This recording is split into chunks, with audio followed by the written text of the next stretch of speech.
feeling depressed about the current state of this election, let me give you some perspective from the Philippines. The world's Rorschach test. I see an upside-down feather and my father's disappointment. Their presidential election takes place tomorrow, and the current frontrunner is Rodrigo Duterte, and he is a colourful character, to say the least. Rodrigo Duterte is far from your average politician. His off-the-cuff remarks are legendary. At this mass wedding, Duterte offers himself as a gift to the young brides. I don't have money to give, but I could give your wives something else. And this is for the wives only. Men, I'm sorry, but you don't get anything because I'm not a queer. Wow! That kind of homophobia during a wedding usually only happens when the father of the bride has 6 whiskey sours and decides to tell everyone what he really thinks about Cam and Mitchell on Modern Family. Not a fan. Not a fan.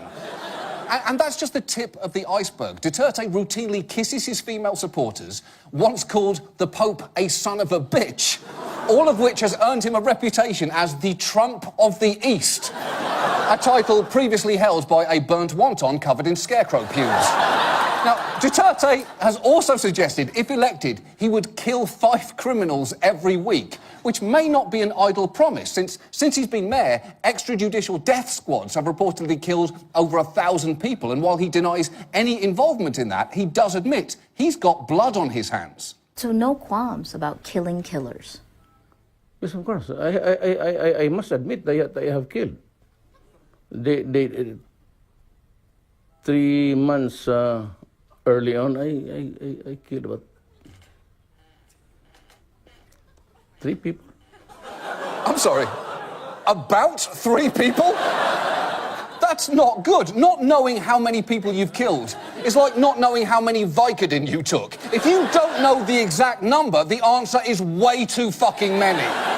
And yet, incredibly, none of this has hurt him. More than half of his city's residents think the death squad is okay, which is a surprisingly measured response. Oh, death squads? Yeah, they're okay. Could be deathier, I suppose. Hashtag squad goals. At times, though, Duterte has seemed like he is trying to test the limits of basic human decency. On the campaign trail recently, he delivered a speech that was truly nauseating. He was the mayor of Davao when an Australian missionary was murdered and gang-raped in 1989 in the jail in Davao City, where he's still the mayor today. I was angry she was raped. Yes, that was one thing. But she was so beautiful. I think the mayor should have been first. What a waste.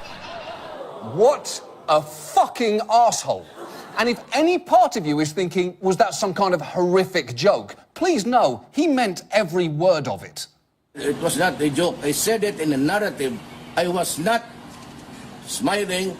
I was just talking plain sense. OK, let this be a lesson to all of us. When we say, I just want a politician who'll tell me what he really thinks, we should specify that that politician should not be a total fucking monster.